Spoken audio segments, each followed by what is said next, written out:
Yeah, look, there's been a whole raft of issues.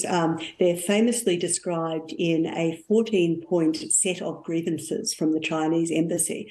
It includes everything from Australia speaking out on human rights, on our treatment of foreign investment, on our foreign interference legislation, and particularly, and I think this is probably the one that broke the camel's back, as it were, Australia independently, all alone, calling for an inquiry into the origins of COVID-19.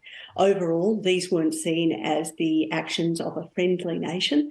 And so we saw Chinese reaction, in particular, a whole range of what we're calling impediments to trade, where Australian goods suddenly and mysteriously found that they couldn't find their way into Chinese markets. And that's hit everything from our barley, our coal, our lobsters, our wine, and many other industries. And the wine industry in Australia particularly hard hit, wasn't it? Let me ask you this. This was a 32-minute meeting, I believe, just looking at the notes. That's not a long time, but it's a big difference, isn't it, compared to what we've seen over the last few years? Look, I think it really is a moment. I thought in some ways, this is just symbolic. In fact, the diplomatic freeze has broken. Our ministers for defence have met, our ministers for foreign affairs have met twice, and even just in this summit season, Prime Minister Albanese met with Chinese Premier Li. So in that sense, we don't have a diplomatic freeze anymore, but there's still something deeply symbolic about the leaders of two nations being able to speak.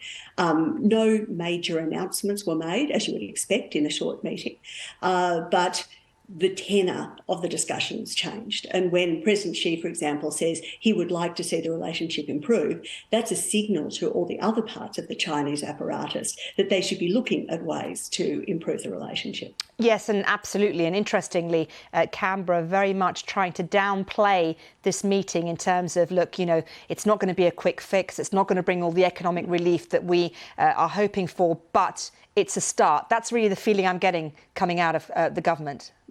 Very much so. And that's the wording. This is an important step forward. We're moving forward together. It's all part of that messaging. I think the other important part of the messaging for the Australian government was to make clear that Australia has not sacrificed anything for this. We have not changed our position on any substantive issue.